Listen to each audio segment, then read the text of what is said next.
Hello everyone.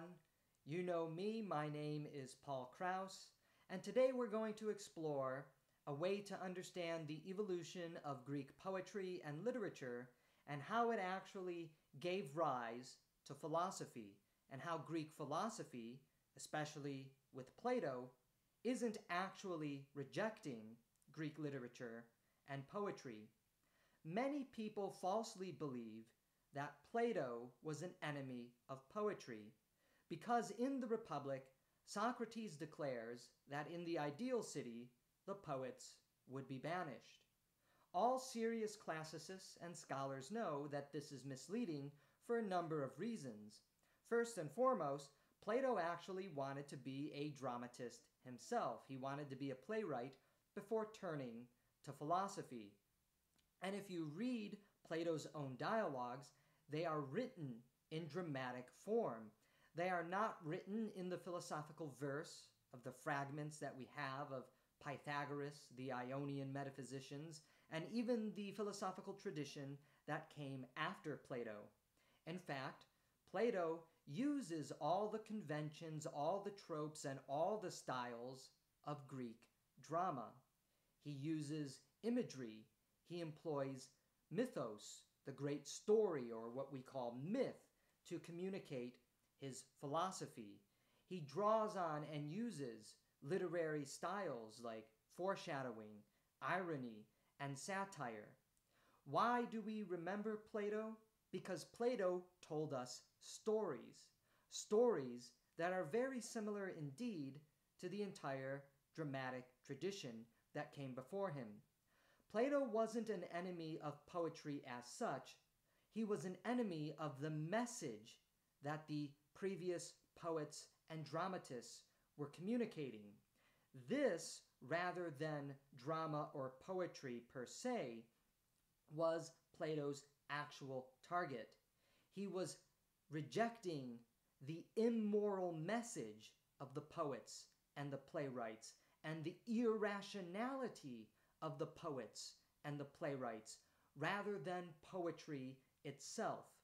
For Plato himself is a poet. We might call him a poet-philosopher. Now, one of the key figures in helping us to understand how the origins and evolution of Greek literature moved is a fellow by the name of Giambattista Vico.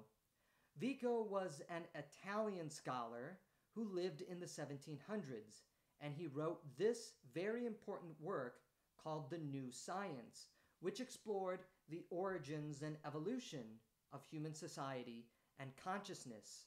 And in it, Vico asserts that the origins of consciousness and society begin with poetry, what he calls sublime metaphysics. And what characterizes sublime metaphysics of the poets is lust, sex, violence, and war. And anyone who has read the Greek poets, especially Hesiod, as well as Homer, knows what Vico is talking about. Hesiod's Theogony is a grand epic poem of cosmogony, the birth of the cosmos and the gods, which sets in motion the movement to human civilization. The primordial deities are all powerful, lustful entities. Urania continuously rapes Gaia, which gives birth to the Titans. Gaia, who is distraught over the tyranny of the Sky Father, Uranus, implores her children to overthrow him, and thus emerges the rise of the Titans when Kronos takes the sickle and castrates his own father, Uranus, and the castrated phallus falls into the sea, giving birth to Aphrodite and the Olympians, most famous of them Zeus, who rallies the Olympians and then overthrows the Titans. The cosmos that we find in Hesiod's Theogony is one governed by chaos, by lust, by war, by violence. And according to Vico, the fact that we have capricious gods and a cosmos of chaos and violence reflects the fact that this is the oldest intellectual and conscious tradition that humans possess. This is not an invention of Hesiod in the 700s, but rather an older tradition that stretches back probably far beyond the Bronze Age. And as the movement and evolution of human consciousness and society is ongoing, Hesiod's theogony is an attempt to preserve this ancient tradition. However, this ancient tradition of cosmogony and consciousness, according to Vico, is not admirable at all. As he rightly calls the gods of Hesiod and Homer, they are capricious entities. They are not deities to look up to. They engage in all kinds of skullduggery. They are violent. They are not worthy of human emulation. And thus you can see, according to Vico, how philosophy will eventually emerge from and away from this tradition of sublime metaphysics. We cannot live in a world of violence, of sex, of just cruelty, which is the world of Hesiod and the world of the Homeric gods. Now, I strongly disagree with Vico's presentation of Homer as belonging to the same crude metaphysical tradition, and many scholars have taken Vico to task on this point, because Homer doesn't keep our focus on the capricious deities as they are in Hesiod's theogony. Instead of the gods, it is mortal human beings who are the focus of the Iliad and the Odyssey. Now, it's important to point out here that most scholars believe that there are two different poets, a poet who brought forth the final redaction, the final edited form of the Iliad, and a poet who brought forth the final edited form of the Odyssey. These are two different poets. But at the same time, most serious classicists and scholars, like M.L. West, who I strongly follow in understanding the composition of the Homeric epics, most scholars assert, like M.L. West, that there was a single final poet, whom we now call Homer, who stood over the final editing of these poems. A simple reading of the grammar and the language of these texts indicates this.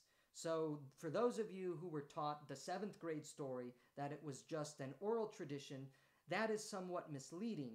Yes, there is a rich oral tradition that was drawn upon in the Iliad and the Odyssey, but the actual form and the content that we have, the poems that we possess, were not the product of thousands of people.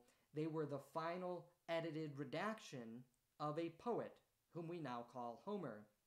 And so if you read the Iliad, you would know that the gods are not the main characters, as they were in Hesiod's theogony, but various mortal heroes: Achilles, Patroclus, Hector, Priam, Odysseus. These are not gods. These are men like us. And more importantly, from Homer's hand, these mortal heroes, these mortal men, exhibit a different passion than the violence of the gods. Though violent they can be, what we truly remember from them, the heroic actions that they engage in, are acts of love.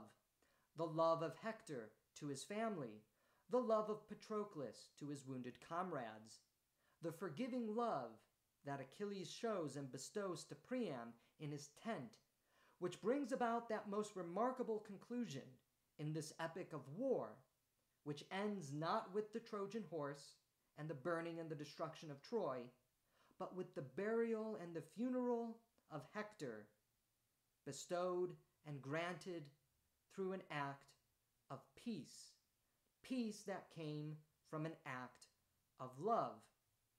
The heroes of the Homeric world are heroes of love. I also have a lecture explaining why the Iliad is actually a deconstruction of the horror of war and not this gory masculine fantasy that most people think when they first encounter the book. In fact, the Homer of the Iliad actually invents the word agape, which is most famously used in the Greek translation of the Bible for love.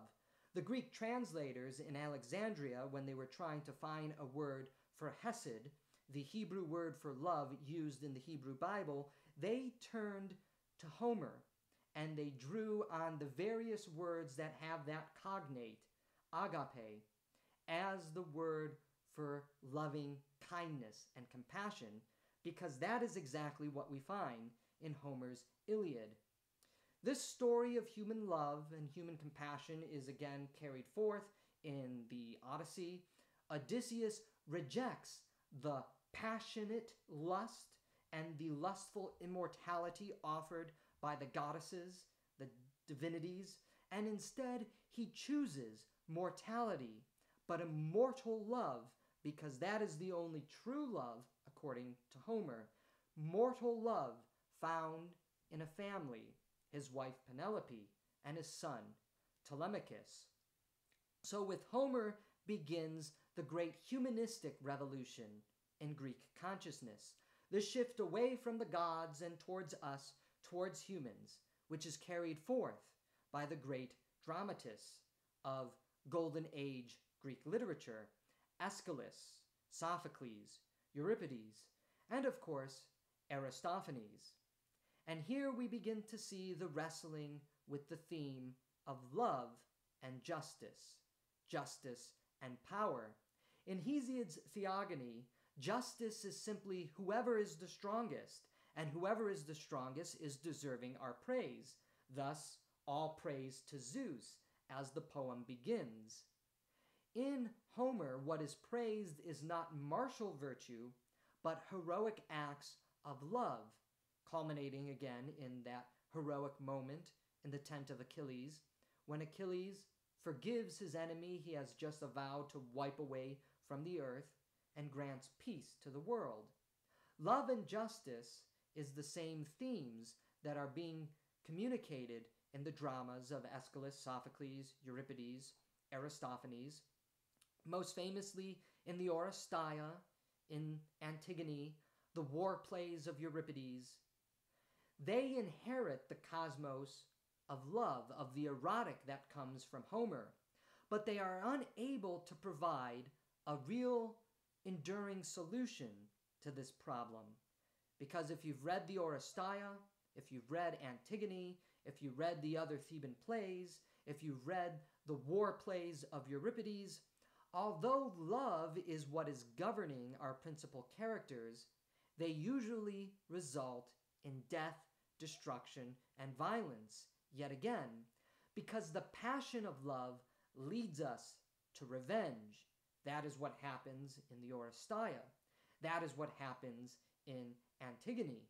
That is what happens in the many plays, the war plays dealing with the women who are brutalized by the Greek victors of the Trojan War, as well as Medea in her relationship with Jason.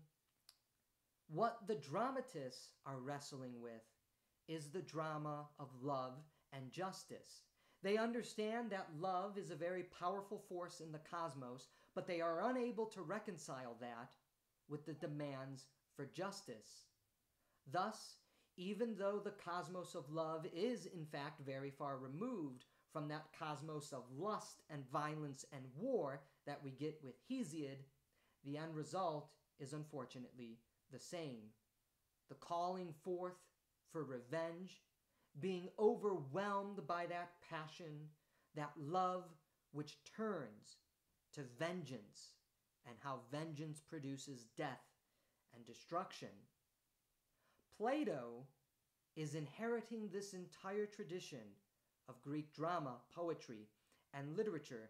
He stands on their shoulders, looking back over the cosmos and wondering, how is it that we should order our souls and therefore our society?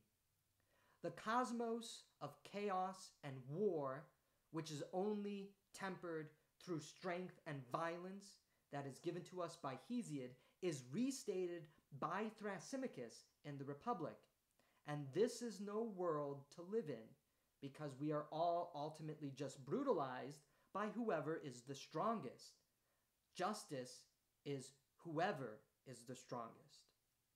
Plato rejects this.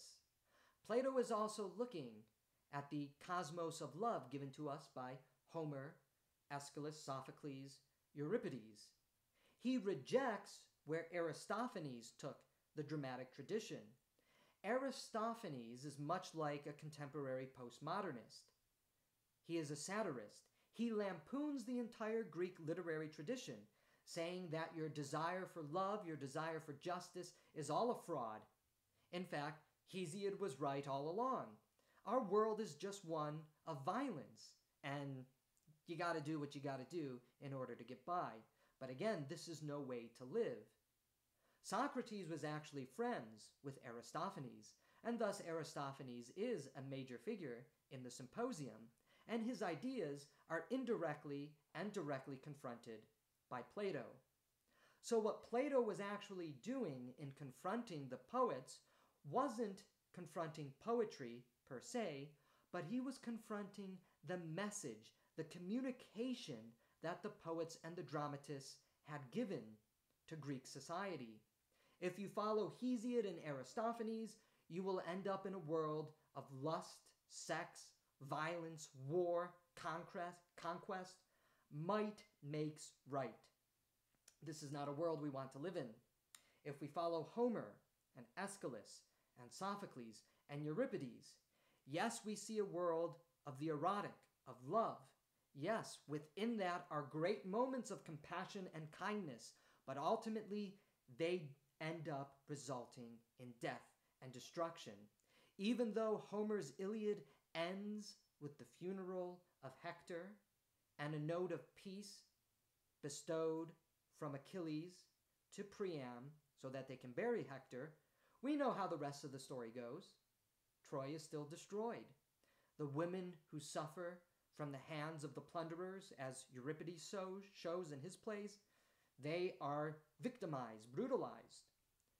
So ultimately, this world of humanistic love, sung of by Homer, of Aeschylus, of Sophocles, of Euripides, does us no good as well. And why is this? Plato asserts it's because they had their metaphysical foundations wrong. The world of chaos, which is what we find in Hesiod and Aristophanes, simply leads to a world of chaos. Chaos is the beginning foundation of the world. Chaos is what governs life.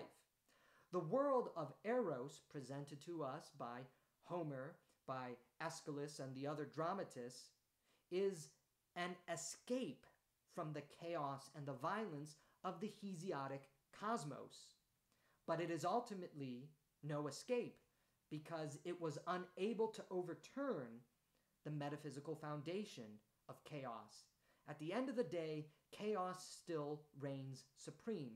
Love is simply our little momentary respite that we can have in life before we die. Plato rejects this and instead gives us the birth of a cosmos, of reason, of rationality, of logos. Now, of course, we find this in Pythagoras, but Plato is really the first systematic philosopher of the rational. If you read the Republic, if you read the Timaeus, if you read the Laws, if you read many of Plato's great dramatic works, he constantly comes back to this theme of logos, of reason, of rationality. In the Timaeus, the very origins of the cosmos is not in chaos and violence, but reason, mathematics, order, and harmony.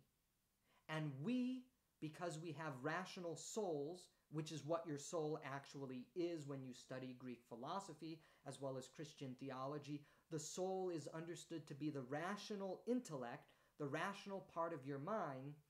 Plato asserts that because humans possess reason, we possess a direct link to the divine, to the cosmos, to this cosmos of reason and rationality.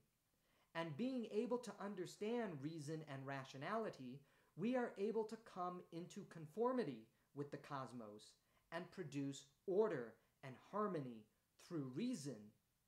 And this is the hallmark of justice in Plato. Justice is the great theme of all of Plato's dialogues.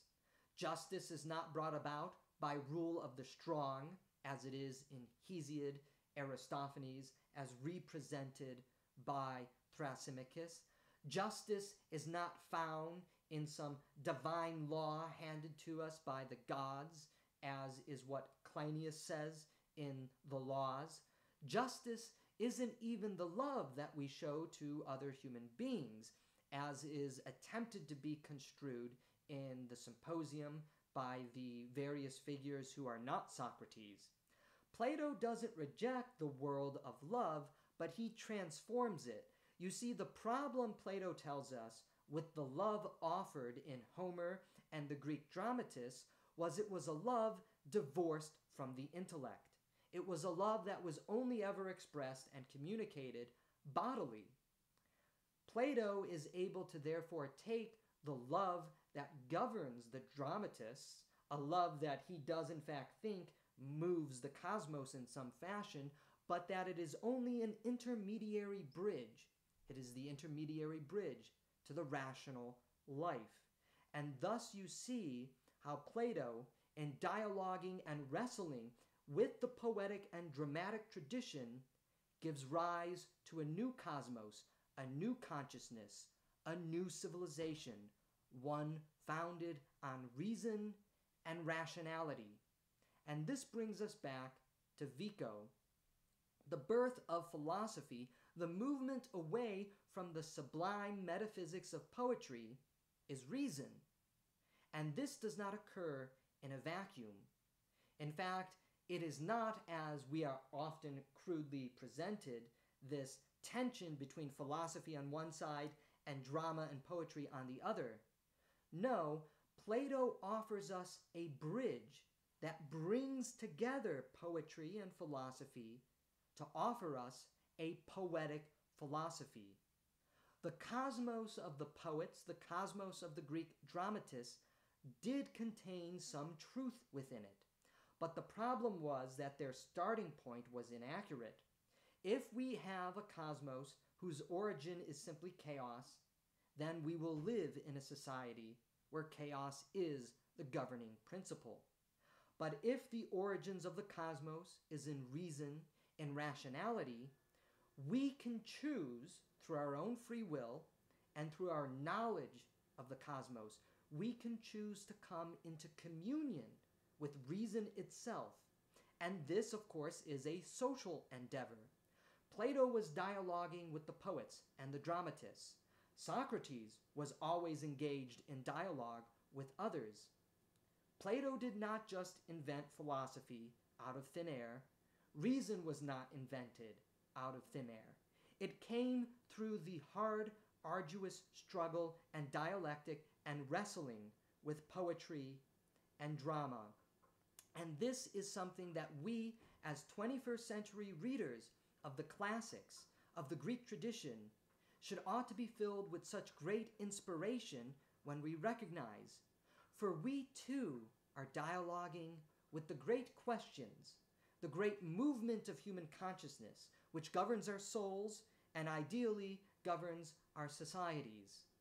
It is in fact a very remarkable thing for us to consider, that we too are carrying on the great movement and evolution of human consciousness as we read the poets, the dramatists, and the playwrights, and then transition rather than move into something new, philosophy, and all the philosophical traditions that came after Plato. Plato offers us a bridge, a way that we can read poetry and drama and then segue smoothly into philosophy. For what Plato asserts is that poetry actually helped give rise to philosophy.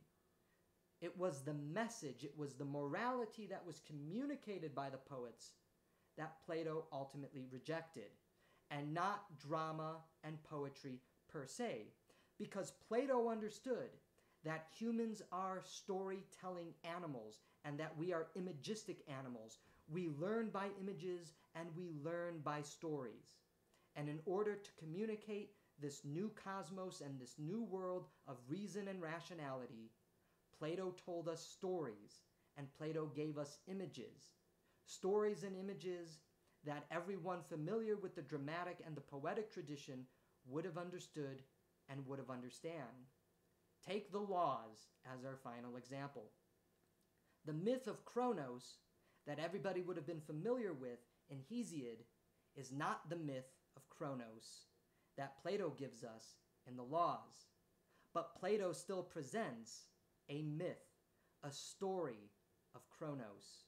And so as readers of the classics in the 21st century, we really do stand and inherit and continue the remarkable story and the pilgrimage of human consciousness.